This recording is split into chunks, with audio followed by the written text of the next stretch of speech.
Como nós já sabemos, nem sempre as nossas bases de dados virão prontas para nós realizarmos aqui as análises no Power BI.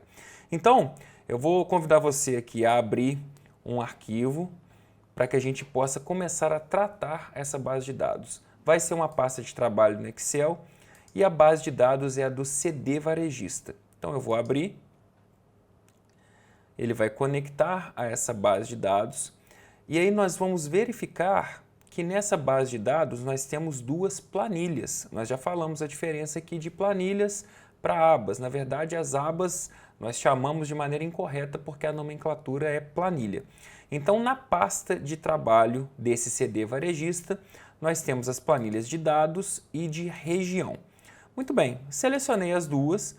Selecionando uma de cada vez, eu vejo apenas as informações daquela base de dados. Então, eu posso clicar entre uma e outra para fazer aqui a alteração da visualização. Tendo selecionado as duas, eu não vou clicar em carregar porque eu sei que precisarei fazer alterações. De cara já dá para a gente ver isso.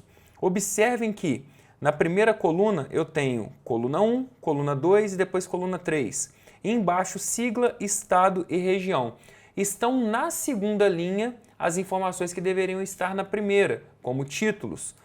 A gente chama de títulos de rótulos de dados. Na planilha de dados não, está correta. ID ordem, data ordem, mas na segunda, região, sigla, estado e região estão na segunda linha e deveriam estar na primeira.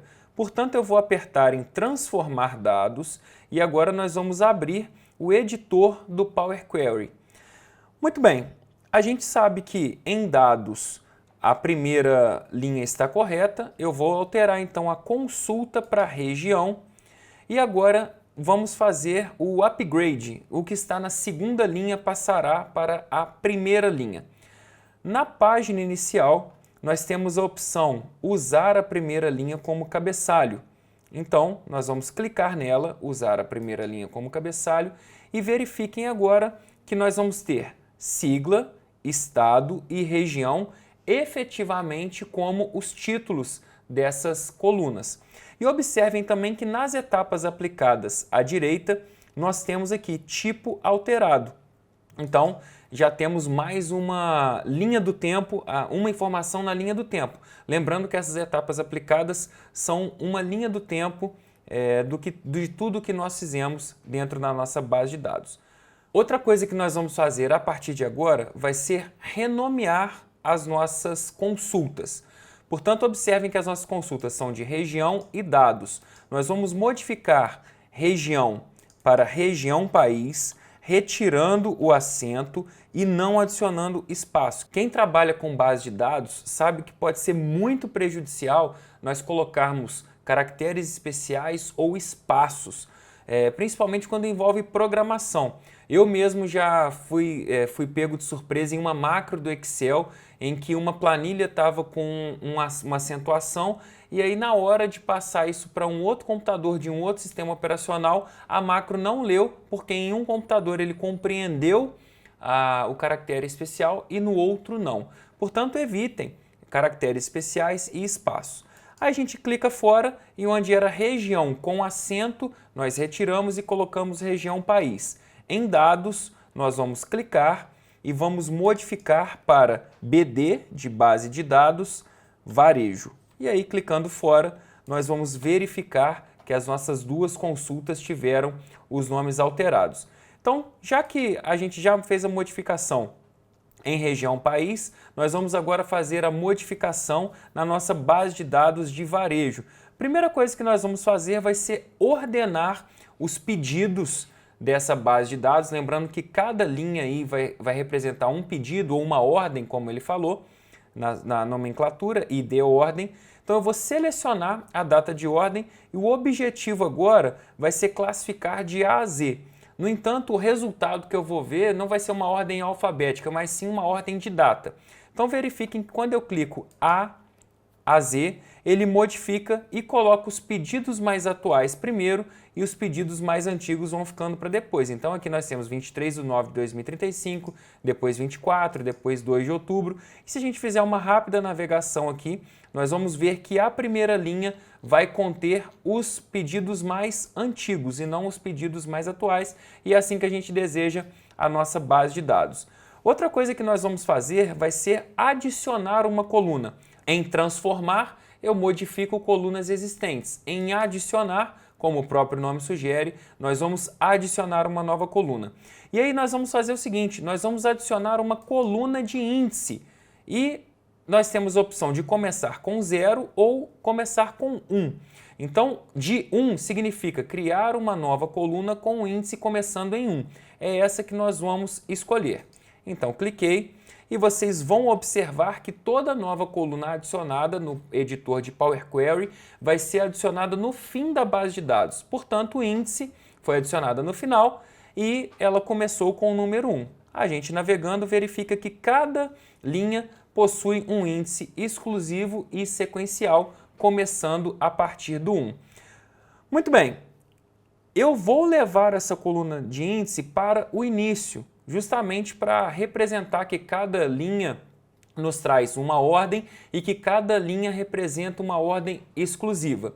Mantendo selecionado então a coluna de índice, nós vamos ir na guia transformar, então nós saímos de adicionar coluna e voltamos para transformar e nós vamos escolher na setinha do mover para o início. Verificaremos que agora a nossa coluna de índice foi para o início da nossa base de dados, como nós solicitamos. Essa coluna índice que nós adicionamos é uma solução que a gente pode falar, uma solução interessante, inteligente, porque como eu falei, cada linha representa uma ordem de pedido, ou seja, um ID único para cada linha da nossa base de dados, um ID único para a nossa tabela. E isso é muito importante quando a gente vai mesclar consultas ou acrescentar consultas, nós veremos isso.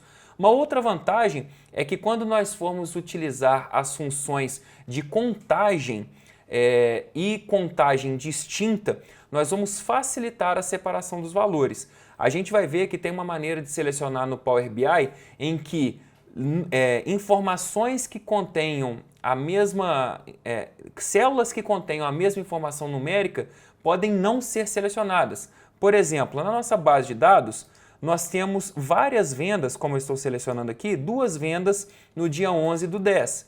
Nós temos também várias vendas no dia 25/10. Então, 1, 2, 3, 4 vendas no dia 25/10. Só que a contagem de índice é distinta. Nós temos a linha 13, a 14, a 15 e a 16 representando o dia 25/10. Eu garanto assim que cada linha vai ser contada como exclusiva mesmo tendo a mesma data. Se eu utilizasse uma contagem distinta no dia 25/10, ele poderia excluir 3 das 4 linhas. Isso vai ficar muito claro quando nós formos fazer filtros em que a contagem vai ser distinta ou não distinta. Portanto, a coluna de índice ela é uma boa saída para que cada linha seja identificada, personalizada e atribuída individualmente.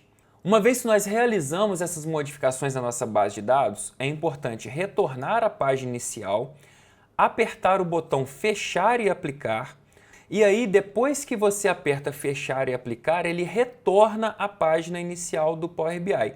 Isso significa que todas as modificações que nós fizemos nas nossas bases de dados foram aplicadas.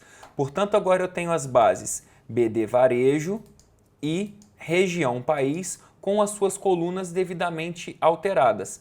Mudando de exibição de relatório para modo de exibição de tela, vocês verificarão que nós temos agora todas as colunas ajustadas da maneira que nós fizemos as alterações. É muito importante, uma vez que agora a gente fez uma alteração na base de dados, que a gente salve o arquivo. Então, salvem esse arquivo e escolham um nome para esse exercício que você acabou de fazer, justamente porque nós precisaremos dessa base de dados atualizada em exercícios posteriores. Te vejo na próxima lição.